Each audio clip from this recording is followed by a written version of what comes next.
तो कहानी के शुरू में हमें बताया जाता है कि लोगों के ऊपर अब एक ऐसा कर्ज आ गया है जिसकी वजह से उनकी सोल करप्ट हो जाती है और वो लोग एक मॉन्स्टर में बदल जाते हैं। ये भी कहा जा सकता है कि जिन लोगों की सोल बुरी है वो मॉन्स्टर बन जाते हैं। जितनी ज्यादा बुरी सोल उतने ही ज्यादा भयानक मॉन्स्टर। इन मॉन्स्टर्स को सिर्फ आग से ही मारा जा सकता है, वो भी एक खास टाइम पर जब उनके नाक से खून निकल रहा हो। इस टाइम को ये लोग सीरीज में गोल्डन पीरियड कहते हैं। नाक से खून निकलने का मतलब है कि ये लोग इन्फेक्टेड हैं और एक मॉन्स्टर में बदलने वाले हैं। इंटरेस्टिंग बात ये है कि इस सीरीज में मॉन्स्टर बने लोगों को इन्फेक्टेड नहीं बल्कि कर्स्ड माना जाता है, क्योंकि उनका मॉन्स्टर बनना उनकी सोल से जुड़ा है। बहुत से लोग ऐसे भी हैं जो अपनी इस मॉन्स्टर फॉर्म को कंट्रोल कर सकते हैं। अगर कोई इंसान 15 दिन से ज्यादा अपने आप को मॉन्स्टर बनने से रोक लेता है तो उसे मियो ह्यूमन माना जाता है, क्योंकि वो फिर एक स्टेबल पीरियड में पहुंच जाता है। उसके बाद उसका मॉन्स्टर पूरी तरह उसके कंट्रोल में होता है। सीन कट होकर अब हमें एक ट्रक में बैठे हुए कुछ सर्वाइवल्स को दिखाया जाता है जो अभी तक कर्स्ड नहीं हुए। ये सारे ही सर्वाइवल ग्रीन होम अपार्टमेंट्स के हैं जहाँ से ये कर्स शुरू हुआ था। इन सर्वाइवल्स को अब मिलिट्री बेस लेकर जाया जा रहा था। अब सीन कट होता है और हमें एक और वैन में युंगसू नामी एक लड़के को दिखाया जाता है। युंगसू एक मियो वुमन है, यानी वो कर्स्ड होने के बावजूद भी अपने मॉन्स्टर को काफी दिनों तक कंट्रोल कर पा रहा था। ऐसे में उसके ब्लड से बाकी सभी सर्वाइवल्स के लिए वैक्सीन बनाई जा सकती थी, इसीलिए उसे मिलिट्री की साइंस लैब में लेकर जाया जा रहा था और ये काम कर रहा था सोंगवू। सीन कट होकर हमें लैब के अंदर डॉक्टर लिम को दिखाया जाता है जो मॉन्स्टर बने इंसान के ऊपर एक्सपेरिमेंट करके वैक्सीन बनाने की कोशिश तो कर रही है लेकिन अभी तक नाकाम है। सीन्स दोबारा युंगसू की तरफ शिफ्ट होते हैं। वो जो अभी सोया हुआ था अचानक उसे होश आता है और वो देखता है कि उसका ड्राइवर जिसका नाम सोंगवू है वो उसे मिलिट्री वालों से भगाकर कहीं दूर ले जा रहा है। इस टाइम सोंगवू भी होश में नहीं है क्योंकि उसका मॉन्स्टर अभी उसके ऊपर हावी हुआ हुआ था और ये चीज योंगसू ने नोटिस कर ली थी। इसलिए वो सोंगवू से लड़ते हुए इस गाड़ी को रोकने की कोशिश करता है। देखने को मिलता है कि इनका पीछा एक ईक्यू नामी लड़की भी कर रही थी जो पहले मिलिट्री फोर्स का ही एक हिस्सा थी। साथ ही साथ मिलिट्री की बहुत सी वैन्स और हेलीकॉप्टर्स भी उनका पीछा कर रहे थे। उनको आगे बढ़ने से रोकने के लिए मिलिट्री वाले अपने बॉम्ब के जरिए आगे का ब्रिज ही तोड़ देते हैं, लेकिन चालाक सोंगवू ब्रिज के नीचे से ही अपनी गाड़ी आगे बढ़ा देता है। मिलिट्री वाले इनकी कार पर हमला भी नहीं कर सकते थे क्योंकि ऐसे में योंगसू की जान को खतरा हो सकता था और इन्हें हर हाल में सोंगवू जिंदा चाहिए था क्योंकि वो आखिरी मियो वुमन था जिसके जरिए वैक्सीन बनाने की और इंसानों को बचाने की उम्मीद जागी हुई थी। यहाँ एक जो मिलिट्री वालों की गाड़ी के पास ही अपनी गाड़ी रोकती है उसे मिलिट्री के 2 ऑफिसर्स बात करते हुए सुनाई देते हैं जो कह रहे थे कि मिलिट्री बेस के अंदर कुछ और भी मियो वुमेन्स हैं, लेकिन फिर भी उन्हें बेहतर एक्सपेरिमेंट के लिए योंगसू ही चाहिए और उसके बाहर जाते ही बाकी मियो वुमेन्स को मार दिया जाएगा क्योंकि वो फिर उनके लिए किसी काम के नहीं रहेंगे। सीन कट होकर दोबारा हमें ग्रीन होम अपार्टमेंट के सर्वाइवल्स को दिखाया जाता है जिन्हें मिलिट्री बेस लेकर जाया जा रहा था, लेकिन रास्ते में ब्रिज टूटा होने की वजह से इनको रुकना पड़ता है। गाड़ी अगर आगे बढ़ानी थी तो इन्हें वहाँ का मलबा हटाना था जो काम भी सर्वाइवल से ही करवाया जाता है और हमें दिखाया जाता है कि सर्वाइवल्स के साथ ये फौजी बहुत ही बुरा सलूक कर रहे हैं। इसी दौरान यहाँ एक आदमी के नाक से खून निकलने लगता है। सोल्जर्स उसे ये समझते हुए पकड़ लेते हैं कि शायद वो मॉन्स्टर में बदलने लगा है, लेकिन यहाँ उसकी वाइफ चिल्ला चिल्ला कर सबको बताती है अरे नहीं उन्हें मत मारो, उन्हें ब्लड कैंसर है। लेकिन सोल्जर्स ये कहते हुए उसे शूट कर देते हैं कि अगर वो मर गया तो हम मान लेंगे कि वो इन्फेक्टेड नहीं है। गोली मारने पर वो इंसान मर जाता है और उसकी फैमिली दुख से टूट जाती है। जिस लड़के को भी सोल्जर्स ने मारा था उसके डैड इन सोल्जर्स पर गुस्सा होने लग जाते हैं, जिसके जवाब में सोल्जर्स उसे भी टॉर्चर कर करके जान से ही मार डालते हैं। जो सोल्जर ये बुरा काम कर रहा था इन सर्वाइवल्स में उसकी मॉम भी थी जो रोते हुए उससे ये जुल्म बंद करने को कह रही थी, लेकिन वो लड़का एक नहीं सुनता। कहीं मलबा हटाते हुए सर्वाइवल्स में से एक सर्वाइवल को मलबे के अंदर से एक बच्चे के रोने की आवाज सुनाई देती है। इससे पहले कि वो कुछ कहता है यहाँ पे एक बहुत बड़ा मॉन्स्टर आ जाता है जो तेजी से इधर उधर भाग रहा था। सारे उसे देखकर घबरा जाते हैं। यहाँ भगदड़ मच जाती है। सोल्जर अंधाधुन उसके ऊपर फायरिंग करने लग जाते हैं जिसके नतीजे में वो मॉन्स्टर तो नहीं मरता लेकिन यहाँ काफी सारे इंसान मारे जाते हैं। इस मॉन्स्टर को मारने के लिए बॉम्ब का भी इस्तेमाल किया जाता है जिसके नतीजे में और इंसान भी मारे जा चुके थे। अच्छी बात ये थी कि उस मॉन्स्टर ने अभी तक किसी इंसान के ऊपर हमला नहीं किया था। जितने भी इंसान मारे गए थे वो सोल्जर्स के ही हमले से मारे गए थे। ये मॉन्स्टर अच्छी थी, इसका अंदाजा हमें ऐसे होता है कि वो एक बच्ची को भी बचाकर उसकी मॉम तक पहुंचाती है। मौका पाते ही अब सारे के सारे सर्वाइवल्स अपने अपने ट्रक पे बैठ जाते हैं। ग्रीन होम अपार्टमेंट्स वाले सर्वाइवल भी अपने ट्रक में बैठ जाते हैं, जिसका ड्राइवर था मिलिट्री ऑफिसर चैंग योंग। इस जगह एक मॉन्स्टर आया हुआ था, इन सब की जान को खतरा था। चैंग योंग का सीनियर जल्दी से अपने ट्रक को भगाने को कहता है, लेकिन वो ट्रक आगे नहीं लेकर जाता क्योंकि एक सर्वाइवर ली योंग अभी पीछे ही रह गई थी। अपनी बॉस की डांट सुनने के बावजूद भी वो ली योंग का वेट करता रहा। ली योंग यहाँ उस सोल्जर को दिख रही थी जिसने अभी कुछ देर पहले बेफजूल एक लड़की और उसकी डैड की जान ली थी। हालांकि उसकी मॉम ने उसे मना भी किया था और अब उसे उसकी बुरे की सजा यही इस दुनिया में मिल जाती है, क्योंकि मिलिट्री की चलाई हुई गोलियों की वजह से अब उसकी मॉम भी मारी जा चुकी है। जिन्हें देखकर ये ऑफिसर बहुत ही ज्यादा दुखी होता है और अपनी ही गन से अपने आप को मार देता है। लियोंग चुपचाप खड़ी ये सब कुछ देख रही थी। उसके मरने के बाद वो इस ऑफिसर की गन उठाती है और अपने ट्रक में बैठ जाती है, जिसके बाद चैन योंग भी अपना ट्रक स्टार्ट कर देता है। चैन योंग के सीनियर ऑफिसर लगातार उसके ऊपर गुस्सा कर रहे थे, यहाँ तक कि वो उसे मारने भी लग जाते हैं और ये देखकर लियोंग को गुस्सा आ जाता है। वो उसके ऊपर गन पॉइंट कर देती है और कहती है, जैसा मैं कह रही हूँ बस वैसा ही करो। चलो ग्रीन होम अपार्टमेंट वापस लेकर जाओ इस ट्रक को। अपनी जान बचाने के लिए चैन योंग के सीनियर ऑफिसर को उसकी बात माननी पड़ी। सीन कट होकर हमें दोबारा उसे ब्रिज का सीन दिखाया जाता है, जहाँ पर ये सर्वाइवल्स फंस गए थे और जहाँ पर वो मॉन्स्टर आ गया था। इस मॉन्स्टर को पकड़ने के लिए सार्जेंट टाक की एक नई मिलिट्री टीम आती है। ब्रिज के पास ये लोग आकर देखते हैं कि बहुत से लोग मारे जा चुके थे, लेकिन इन्हें मॉन्स्टर ने नहीं बल्कि इंसानी गोलियों ने मारा था। फिर एक ही सेकंड बाद इनकी नजर उस बड़ी सी मॉन्स्टर के ऊपर भी पड़ जाती है, जिसे पकड़ने के लिए ये उसके ऊपर फायरिंग शुरू कर देते हैं। इतनी देर में एक और सार्जेंट को इस मॉन्स्टर का बेबी मॉन्स्टर भी दिख जाता है और मालूम होता है कि ये मॉन्स्टर अपने बच्चे की जान बचाने के लिए यहाँ आई थी। उसका मकसद किसी को मारना नहीं था। अब इस मॉन्स्टर को भी अपना बेबी नजर आ चुका था। इससे पहले कि वो उसे बचाने के लिए उसके पास आती, दूसरा सार्जेंट उसकी बेबी के ऊपर अपनी बंदूक रखते हुए उसे आगे बढ़ने से रोकता है और ऐसे बाकी मिलिट्री ऑफिसर्स उसे जलाकर मार डालते हैं। मॉन्स्टर का बेटा अपनी मॉम को मरते देखकर बहुत ज्यादा दुखी होता है। यहाँ भी सार्जेंट इस छोटे मॉन्स्टर को भी मारने ही वाले थे, लेकिन तभी सार्जेंट टाक आकर उसे रोक देते हैं और कहते हैं, इसे मत मारो। जवाब में दूसरा सार्जेंट कहता है, मॉन्स्टर्स को मारना हमारी ड्यूटी है और हमने ये वादा किया हुआ है। और फिर सार्जेंट टाक कहते हैं, नहीं, हमने सिर्फ बुरे मॉन्स्टर्स को मारने का वादा किया है जो इंसानों को नुकसान पहुंचाएंगे। ऐसे सार्जेंट टाक के कहने पर दूसरे सार्जेंट इस मॉन्स्टर बच्चे को छोड़ देते हैं और ये बच्चा यहाँ से चला जाता है। सीन कट होकर अब हमें योंगसू को दिखाया जाता है। सांगवूक उसे लेकर एक मॉल में आ चुका था। वो यहाँ खुद भी अच्छे कपड़े पहनता है और योंगसू को भी यही करने को कहता है, लेकिन योंगसू उसकी बात मानने को तैयार नहीं था। जवाब में सांगवूक कहता है, अरे तुम तो मेरा शुक्र मनाओ, मैं तुम्हें बचाकर यहाँ तक ले आया, वरना अभी तुम लैब में होते और तुम्हारे ऊपर ऊट पटांग के एक्सपेरिमेंट चल रहे होते। सांगवूक बताता है कि वो खुद भी मिलिट्री लैब से भाग कर आया था क्योंकि वो जीना चाहता था और वहाँ पर मियो ह्यूमंस के ऊपर बहुत ही गंदे एक्सपेरिमेंट चल रहे थे।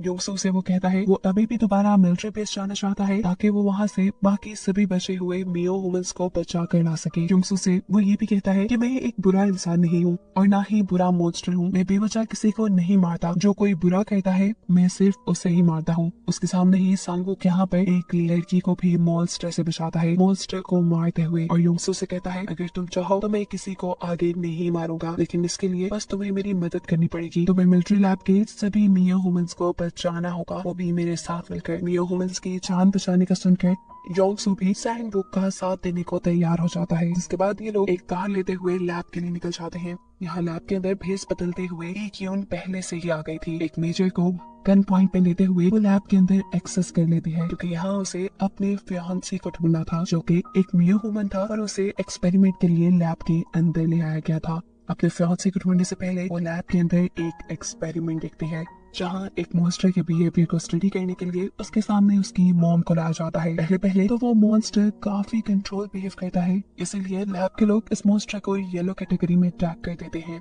लेकिन गलती से ये मॉन्स्टर अपनी मॉम की ही उंगलियां काट देता है।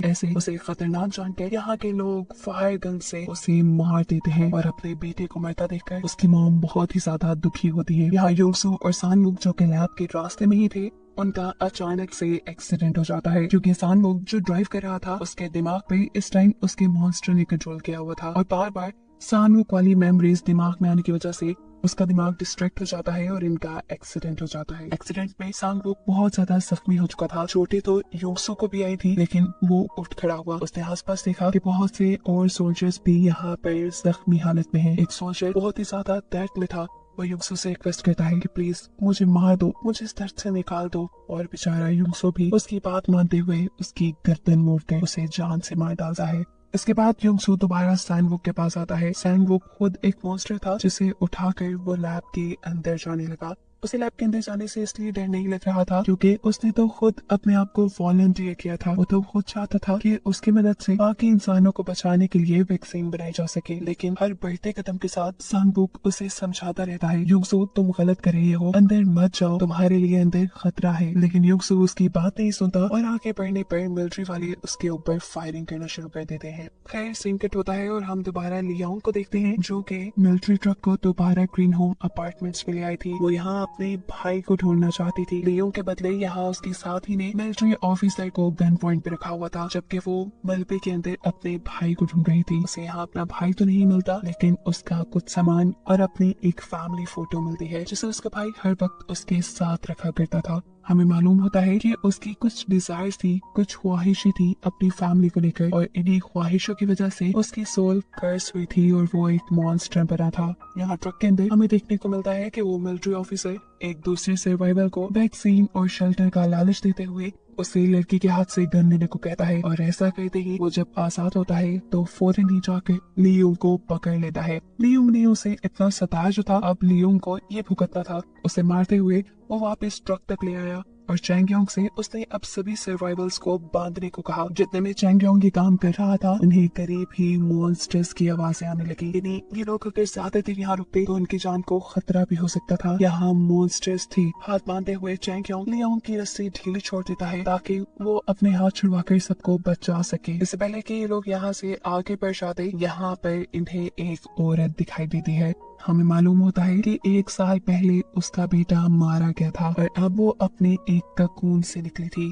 वो भी एक मॉन्स्टर में बदलने वाली थी और उसे देखकर कहीं से ये नहीं लग रहा था कि अब वो इंसान है। चैंगयोंग के सीनियर ऑफिसर को लगता है कि यही वो मॉन्स्टर है जिसकी आवाजें उन्हें सुनाई दे रही थी। इसीलिए वो पेट्रोल छिड़क कर इस औरत को मारने की कोशिश करता है लेकिन इससे पहले कि वो उसे आग लगा देता यहाँ एंट्री करता है आधे सिर वाला मॉन्स्टर। उसके लंबे लंबे दरख्त की शाखों की तरह वाले हाथ वो मिलिट्री ऑफिसर के पेट में स्टैब करते हुए उसे मार डालता है। यहाँ हम देखते हैं कि चोंगबुक के ऊपर भी एक सांप की तरह का मॉन्स्टर हमला करता है लेकिन किसी तरह वो उससे बचकर भाग जाता है। तेजी से वो सभी के सभी सर्वाइवर्स को एक बस में बैठने को कहता है जिसके बाद ये लोग इस बस को चलाकर यहाँ से निकल जाते हैं। इनके यहाँ से चले जाने के बाद हमें बिल्डिंग के अंदर एक और कोकून दिखाया जाता है। हो सकता है कि ये कोकून यूमयुग का यानी लियोंग के भाई का हो। खैर ये लोग अपना सफर जारी रखते हैं और रास्ते में चैंगयोंग को एक और सर्वाइवर मिलता है जिन्हें ये अपनी बस में बिठा लेते हैं। आखिर रात भी हो जाती है, इन्हें अपनी बस रोकनी पड़ती है और हमें देखने को मिलता है कि बस में एक लड़का मॉन्स्टर में बदल गया है जिसे बस में चढ़ने वाला ये आदमी बहुत ही हिम्मत करके मार डालता है। इनकी इस पूरी लड़ाई में गलती से एक लड़की भी उनकी चलाई गोली की वजह से मारी गई थी जिसकी मौत से इन सबको काफी दुख हुआ था। लेकिन खैर अभी इस लड़की की डेड बॉडी को यहाँ से ले जा नहीं सकते थे, इसीलिए बस में छोड़कर वो इस लड़की को बाकी सब आगे बढ़ जाते हैं। सीन कट होकर हमें लैब का सीन दिखाया जाता है जहाँ पर सानू की बॉडी को एक रैपर से निकाला जा रहा है। असल में मिलिट्री वालों को लग रहा था कि वो मर चुका है लेकिन जैसे ही मिलिट्री वाले उसका बैग खोलते हैं एकदम से वो होश में आ जाता है और अपने सामने खड़े हुए मिलिट्री ऑफिसर्स के ऊपर हमला करके अपने आप को बचा लेता है। अभी तक वो पूरी तरह हील नहीं हुआ था इसलिए क्रॉल करते हुए वो फर्स्ट एड बॉक्स तक पहुंचता है और अपने आप को एक एनर्जी का इंजेक्शन लगाता है। सीन कट होकर हम सार्जेंट टाक को देखते हैं जो अपने सभी सोल्जर्स को ढूंढ रहे थे। ब्रिज के आसपास उन्हें अपने बहुत सारे सोल्जर्स मरे हुए मिलते हैं। देखकर उन्हें काफी दुख होता है कि उनकी टीम के इतने सारे लोग मारे गए और अब वो अपनी टीम से कहते हैं आगे चलकर बाकी सोल्जर्स को ढूंढो। लेकिन तब उनके साथ ही इन्हीं सार्जेंट किम उनसे कहते हैं सार्जेंट प्लीज हमें अपने बचे हुए सोल्जर्स के बारे में इस टाइम सोचना चाहिए, हमें वापस मिलिट्री बेस के अंदर चले जाना चाहिए। यहाँ ना चाहते हुए भी सार्जेंट टाक को उनकी बात माननी पड़ती है क्योंकि दूसरे सोल्जर्स के बचने के चांसेस भी कोई 1 से 2% ही थे। जाने से पहले सार्जेंट टाक सभी मरे हुए सोल्जर्स को रिस्पेक्ट देते हुए जला देते हैं और फिर आगे बढ़ते हैं। यहाँ लैब के अंदर अब हमें युंगसो को दिखाया जाता है। डॉक्टर लिम ने उसके ऊपर एक्सपेरिमेंट शुरू कर दिए थे। एक्सपेरिमेंट के तौर पे अब युंगसो को पूरा खून से नहला दिया जाता है और उसके सामने रखा जाता है एक बहुत ही खौफनाक मॉन्स्टर। ये बहुत ही ज्यादा एग्रेसिव था। डॉक्टर लिम ये देखना चाहते थे कि क्या इतने एग्रेसिव मॉन्स्टर के सामने उससे लड़ने के लिए युंगसो का मॉन्स्टर जागेगा या नहीं। एकदम से ये बड़ा सा मॉन्स्टर युंगसू के ऊपर हमला कर देता है। युंगसू का मॉन्स्टर तो नहीं चाहता, लेकिन अब युंगसू की जान पूरी तरह खतरे में थी। इससे पहले कि ये मॉन्स्टर उसे बाइट करता, मॉन्स्टर की सारी यादें उसे वापस आ जाती हैं। उसे वो टाइम याद आ जाता है जब वो एक इंसान था। वो युंगसू से कहता है, नहीं, मैं किसी के ऊपर हमला नहीं कर सकता। वो अभी यही बात कर रहा था कि लैब में खड़े हुए दूसरे ऑफिसर्स ने आग के जरिए इस मॉन्स्टर को मार दिया था,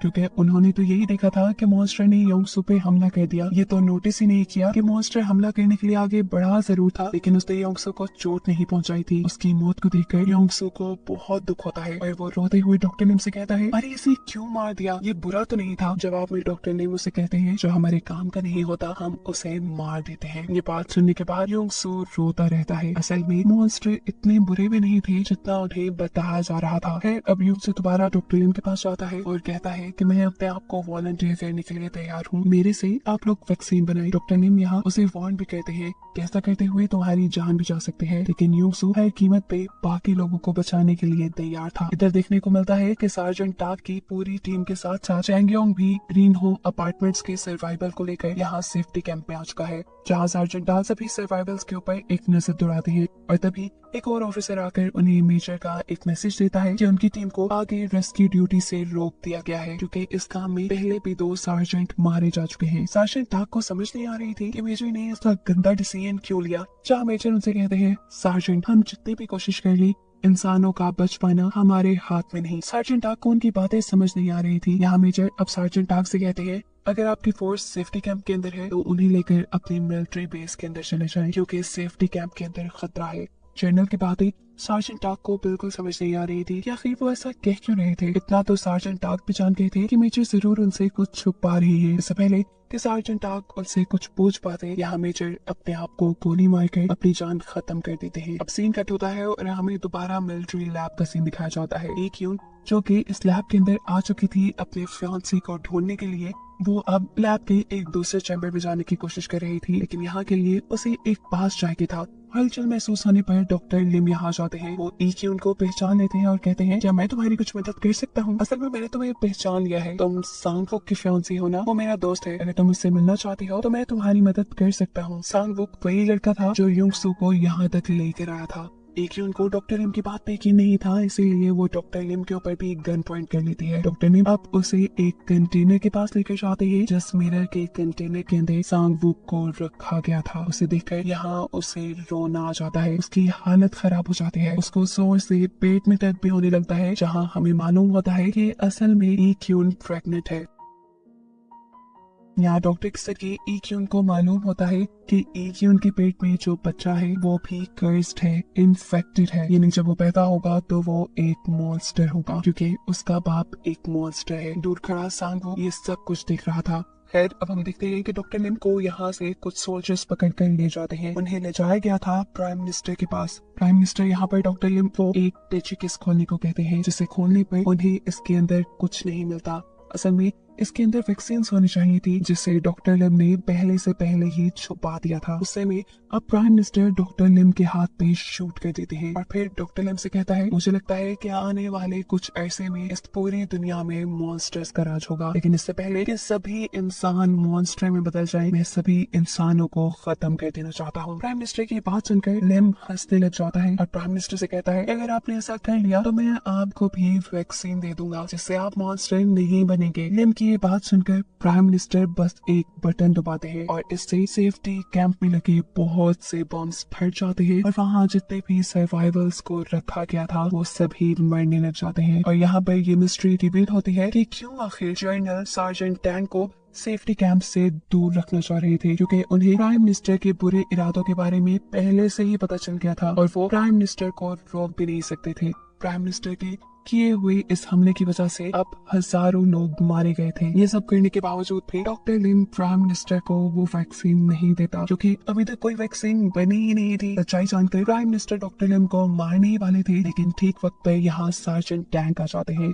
और प्राइम मिनिस्टर और उनकी पूरी टीम को मारते हुए वो डॉक्टर लिम को बचा लेते हैं। लैब के अंदर हमें दिखाया जाता है कि सोंगबू लैब के अंदर के सभी मॉन्स्टर्स को आजाद कर देता है और उसे ऐसा करने से योंगसू रोक भी रहा था। इसी चक्कर में इन दोनों के दरमियान में लड़ाई भी हो जाती है और सैंगबू योंगसू को अपनी पावर से फ्रीज भी कर देता है। फ्रीज करने के बाद उसे लगा कि योंगसू मर गया है, इसीलिए वो उसे ऐसे ही यहाँ से छोड़कर आगे बढ़ गया। खैर अब सीन यहीं से कट होता है और हमें आज से तकरीबन 1 साल बाद का वक्त दिखाया जाता है। सर्वाइवल्स बहुत ही थोड़े बचे हैं और उन्होंने स्टेडियम को अपना ठिकाना बनाया हुआ है। इन सब लोगों का ख्याल रखने के लिए इन सब लोगों के लीडर 2 हैं, एक है सार्जेंट टैग और दूसरा चीफ जी। सार्जेंट टैग इन सब लोगों की हिफाजत करता है, चीफ जी स्टेडियम की देखभाल करती है, वहाँ की रिपेयरिंग करती है और सब लोगों की मदद भी करती है। चीफ जी लोगों की नजरों में तो बहुत अच्छी थी, लेकिन हमें मालूम हुआ कि चीफ जी का एक बहुत ही बड़ा सीक्रेट है। उसने असल में इसी स्टेडियम के अंदर एक मॉन्स्टर को छुपा के रखा हुआ है, जिसके बारे में वो किसी को भी पता नहीं चलने देती, यहाँ तक कि अपनी बेटी को भी नहीं। खैर अब हम देखते हैं कि चीफ जी अपने पास 2 लड़कों को बुलाते हैं और उन्हें एक काम देती है। ये काम था लियोंग का पीछा करने का। लियोंग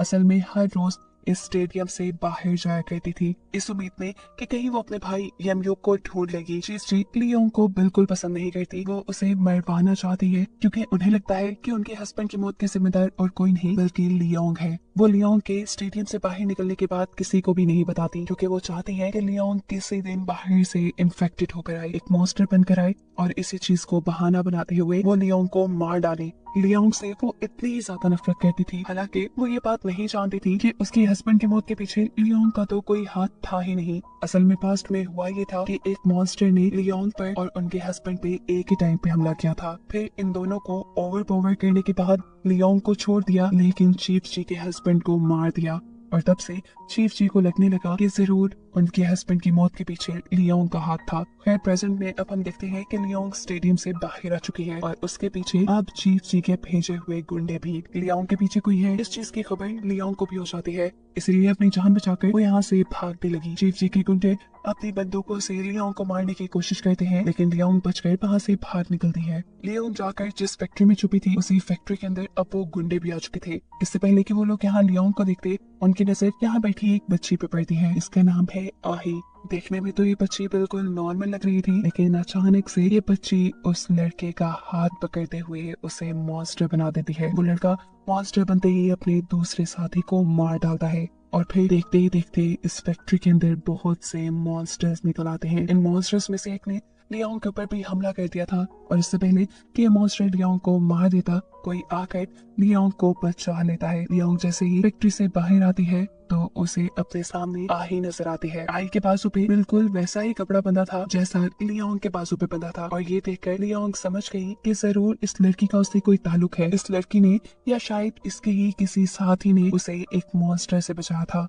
लियोंग के पास जाना चाहती थी, वो जानना चाहती थी कि आही कौन है। वो उसे अपने साथ पे चलने को कहती है, लेकिन हम देखते हैं कि यहाँ पर अचानक चीफ जी का भेजा हुआ तीसरा गुंडा उनके ऊपर हमला कर देता है, जिसे आही ने ही अब रोक लिया था और उसके बाद आही बिना लियोंग से कुछ भी कहे वहाँ से भाग जाती है। स्टेडियम के अंदर हम देखते हैं कि चीफ जी को स्टेडियम की वॉल रिपेयर करने के लिए कुछ लोगों की जरूरत थी। यहाँ एक बुढ़ी औरत आकर चीफ जी से कहती है, क्या मैं भी आपके साथ चल सकती हूँ, मैं भी आपके बहुत काम आऊंगी। असल में उनका मकसद वॉलंटियर करना नहीं था, उनका मकसद था किसी तरह स्टेडियम से बाहर जाना, क्योंकि उनको कैंसर था और वो अपनी आखिरी लाइफ यहाँ घुटन में नहीं गुजारना चाहती थी। बाहर आते ही ये ओल्ड लेडी मौके का फायदा उठाकर भाग जाती है। वो यहाँ से कहीं दूर जाना चाहती थी, लेकिन गलती से भागते हुए उनका पाँव लैंड माइन्स पे आ जाता है। ये जमीन के नीचे लगाए हुए बॉम्ब्स थे जो मॉन्स्टर्स को स्टेडियम के अंदर आने से रोकने के लिए लगाए गए थे। लैंड माइन के ऊपर पाँव रखते ही सार्जेंट डाक को खबर मिल जाती है। वो उन्हें बचाने के लिए यहाँ जाते हैं और उनके साथ चोंग यून नाम का एक लड़का भी था, जो किसी तरह लैंड माइन के ऊपर हाथ रखते हुए उनकी जान बचा लेते हैं। लेकिन ठीक तभी इन्हें मालूम होता है कि ये ओल्ड लेडी इन्फेक्टेड है, क्योंकि उसके नाक से खून निकल रहा था। इसका मतलब था कि जल्द ही ये ओल्ड लेडी भी एक मॉन्स्टर में तब्दील होने वाली है। यहाँ सार्जेंट डैक और चैंग वुन उसे मार भी सकते थे, लेकिन वो उसे मारते नहीं बल्कि स्टेडियम के बाहर एक जेल में बंद कर देते हैं। इसी दौरान हम देखते हैं कि इसी ओल्ड लेडी का बेटा, जो कि शेफ जी के कहने पर लियोंग को मारने के लिए गया था वो बहुत ही जख्मी हालत में यहाँ तक पहुँचता है। उसे उठाकर चैंग वून स्टेडियम के अंदर ही बनाई हुई एक छोटी सी फार्मेसी में ले आता है। इस फार्मेसी के अंदर डॉक्टर लिम सबका इलाज किया करते थे। उन्हें इस लड़की के हाथ पे एक ऐसा जख्म दिखाई देता है जैसा जख्म उन्होंने पहले कभी नहीं देखा था। ये हैरान कर देने वाली बात थी। वो उसके ब्लड का सैंपल लेते हुए फौरन ही टेस्ट करते हैं और इन्हें मालूम होता है कि उसके ब्लड के अंदर मॉन्स्टर्स वाली सेल है। लेकिन हैरानी की बात ये थी कि इन्फेक्टेड होने के बावजूद भी वो एक मॉन्स्टर में बदला नहीं था। अब डॉक्टर ने इस लड़के से सवाल करते हैं कि तुम आखिर गए कहाँ थे और तुम्हें ये चोट लगी कैसे। तब ये लड़का बताता है कि वो एक फैक्ट्री तक गया था जहाँ पर एक लड़की ने उसे छुआ और उसके छूते ही उसे ये जख्म आ गए। असल में ये लड़का आही के बारे में ही बात कर रहा था। अब ये जरूरी था कि इस लड़की के मॉन्स्टर फॉर्म को बाहर लाया जाए और ना ये लड़का और भी लोगों को इन्फेक्टेड कर सकता था, जिसके लिए डॉक्टर लिम अब उसको ये सच्चाई बता देते हैं कि तुम्हारी मॉम एक मॉन्स्टर बन चुकी है।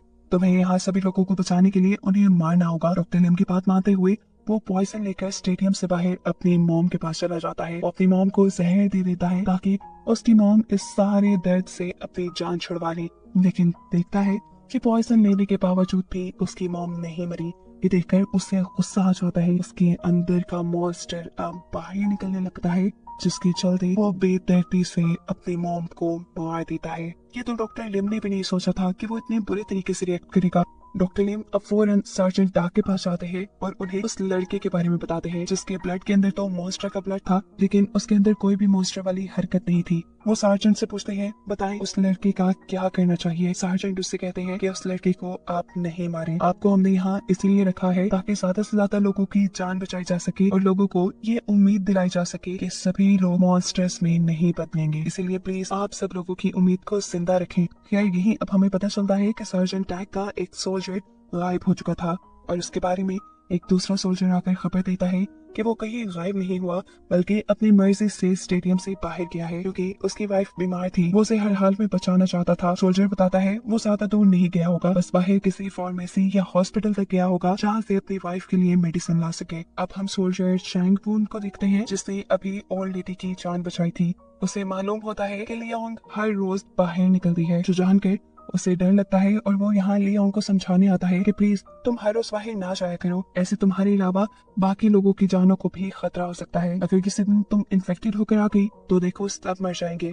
अभी ये दोनों बातें ही कर रहे थे कि यहाँ पर आही आ जाती है। आही यहाँ लियोंग का नाम पुकारती है और लियोंग शौक होकर से पूछती है तो मुझे कैसे जानती हो। जवाब में आही कहती है अगर तुम्हें सब कुछ जानना है तो चलो मेरे साथ चलो। आही ने इस टाइम उसके आगे अपना हाथ बढ़ाया था इससे पहले कि लियोंग उसे अपना हाथ पकड़ा देती। यहाँ एक यून यानी इस बच्ची आही की मोम आकर उसके हाथों को जल्दी से पकड़कर एक कपड़े से बांध देती है। उसने ऐसा इसलिए किया था कि उसकी बेटी के अंदर मॉन्स्टर्स वाली अजीब पावर्स थी जिसकी वजह से वो किसी को भी छूकर मॉन्स्टर बना सकती थी। एक यून यहाँ लियोंग और सोल्जर चैंग वून को देखकर ही कहते हैं आप सब यहाँ से चले जाएं, मुझे किसी की जरूरत नहीं, मैं बस अकेले रहना चाहती हूँ। ये कहने के बाद वो अपनी बेटी आही को लेकर यहाँ से चली जाती है। लियोंग फौरन उनका पीछा करने के लिए आगे बढ़ती है तो गलती से एक गड्ढे में गिर जाती है। चैंग वू जो भी उसके पीछे आ रहा था वो उसका हाथ पकड़कर उसके बचाने की कोशिश करता है, लेकिन एकदम से पीछे से कोई आकर चैंग वू को भी धक्का दे देता है और ये दोनों ही इस गड्ढे के अंदर गिर जाते हैं। यहाँ गड्ढे में गिरने के बाद लियोंग चैंग वू को बताती है कि इस बाहर की दुनिया में कोई ऐसा है जो बार बार उसे बचा लेता है। मैं नहीं जानती वो कौन है, मैं उसे तलाश करना चाहती हूँ कि कौन बार बार मुझे बचा रहा है। लियोंग कहती है मैं बस एक मरतबा उसे देखना चाहती हूँ कि आखिर वो है कौन, लेकिन पता नहीं क्यों ऐसा लगता है कि जैसे वो मेरे सामने ही नहीं आना चाहता है। इनकी बात खत्म हो जाती है और रात भी सुबह होने पर कोई इस गड्ढे के अंदर रस्सी फेंकता है जिसे पकड़ते हुए ये दोनों बाहर निकल आते हैं। बाहर निकलते ही ये दोनों उन्हें देखना चाहते थे जिन्होंने उन्हें गड्ढे से बाहर निकाला था। इससे पहले कि वो देख पाते मॉन्स्टर्स यहाँ उनके ऊपर हमला कर देते हैं और यहाँ दो अजीब से घास फूस पहने हुए लोग उन मॉन्स्टर्स को अपनी आग वाली गन से मारकर उनकी जान बचा लेते हैं।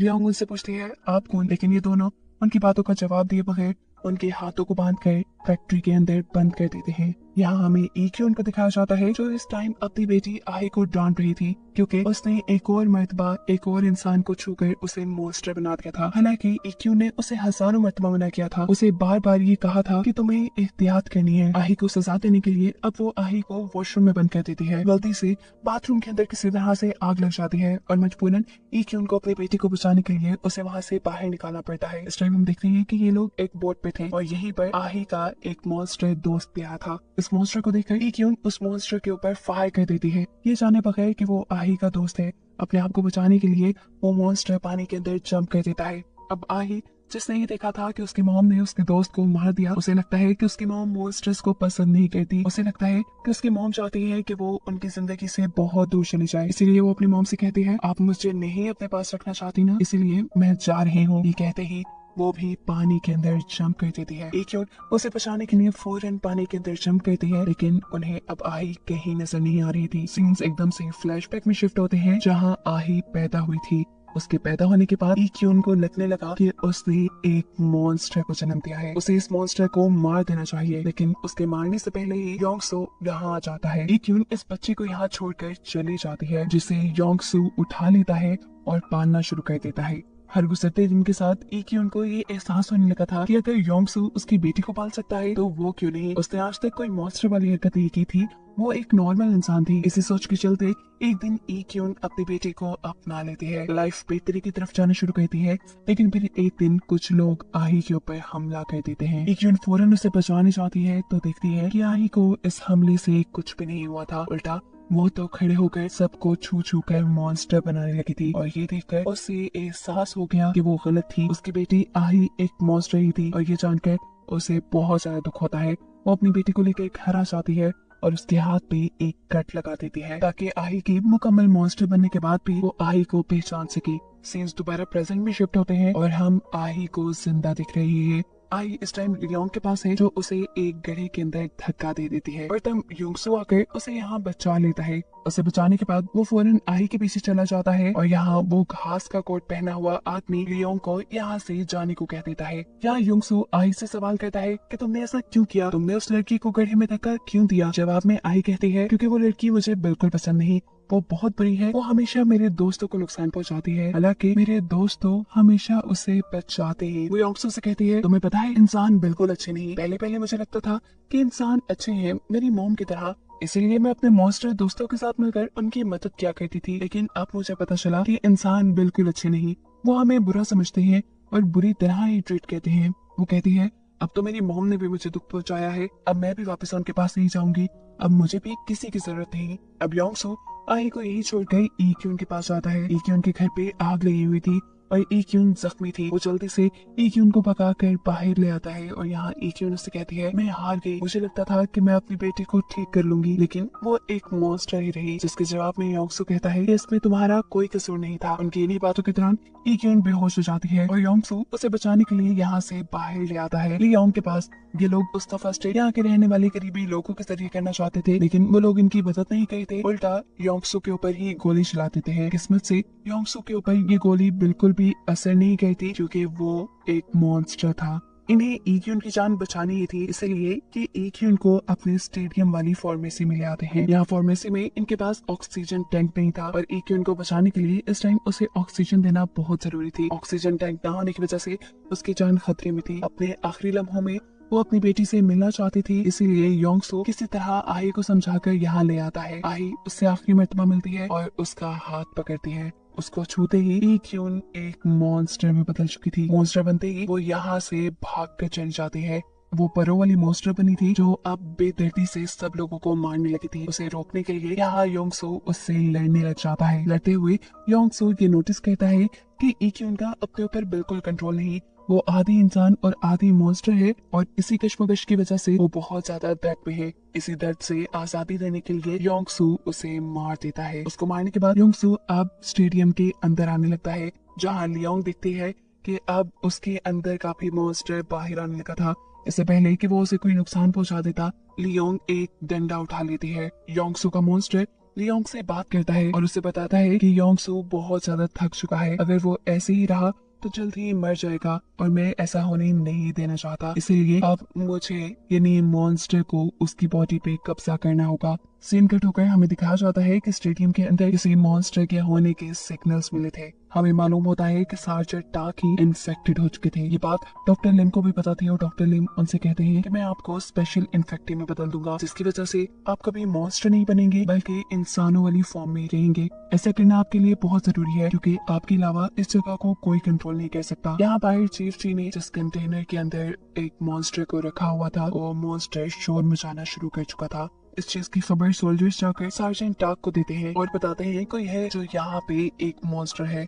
सबको ब्लड टेस्ट के लिए इकट्ठा कर लिया जाता है और जैसे ही सार्जेंट टाक की बारी आती है तो यहाँ की लाइट चली जाती है और ऐसे ही किसी को सार्जेंट टाक की हकीकत पता नहीं चलती कि वो भी इन्फेक्टेड हो चुके थे। आगे सार्जेंट टाक को पता चलता है कि किसी ने जानबूझकर वायर्स काटे थे, जिसकी वजह से सार्जेंट टाक के ऊपर किसी का ध्यान ही नहीं गया। तभी वहाँ नीचे इन्हें एक रिंग मिलती है जो कि चीफ जी की बेटी की थी। ये देखते हुए सार्जेंट टाक चीफ जी को अपने पास बुलाते हैं। हालांकि चीफ जी को ये बात मालूम थी कि उनकी बेटी ने ये काम किया है। असल में उन्होंने खुद ही अपनी बेटी के जरिए काम करवाया था, लेकिन सार्जेंट टाक के सामने वो ऐसा बिहेव करती है जैसे उन्हें इस बारे में कुछ भी पता नहीं। असल में वो इस टाइम एक दूसरे आदमी को बचाना चाह रही थी जो भी इन्फेक्टेड था। ये सारी भगदड़ खत्म होने के बाद वो उस इन्फेक्टेड आदमी को लेकर अपने एक खुफिया रूम में आती है और इस आदमी से कहती है कि अगर तुम्हारे बारे में किसी को भी पता चल गया कि तुम इन्फेक्टेड हो तो तुम्हें ये लोग मार देंगे, तुम्हारा इलाज नहीं किया जाएगा। अगर तुम जिंदा रहना चाहते हो तो तुम मेरी बात मानो, यहाँ बेसमेंट में चले जाओ, जहाँ जाकर अगर तुम मॉन्स्टर में बदले भी तो भी तुम्हें कोई देख नहीं पाएगा। चीफ जी की बात मानते हुए वो नीचे चला जाता है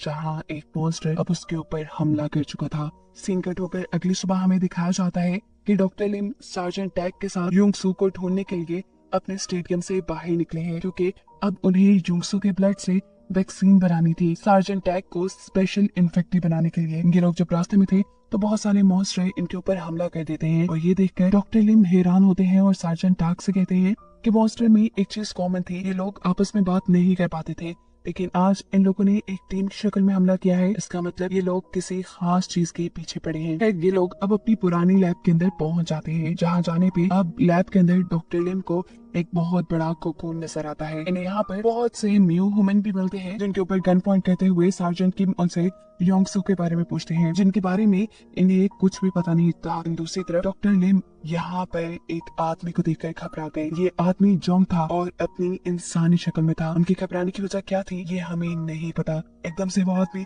अब अपने आप को एक मॉन्स्टर में बदलते हुए डॉक्टर लिम के ऊपर हमला कर देता है और बताता है कि मैं ही आपका पहला एक्सपेरिमेंट था। ये जानकर डॉक्टर शॉक हो जाते हैं। इसी दौरान हम देखते हैं कि लैब में बना हुआ कोकून भी फट जाता है और इसके अंदर से एक नया मियो ह्यूमन बाहर निकलता है। ये कोई और नहीं बल्कि लियोंग का भाई युंग योक था, जिसे वो पूरे सीजन में ढूंढते रहे और इसे दिखाते हुए ही ये सीजन यहाँ खत्म हो जाता है।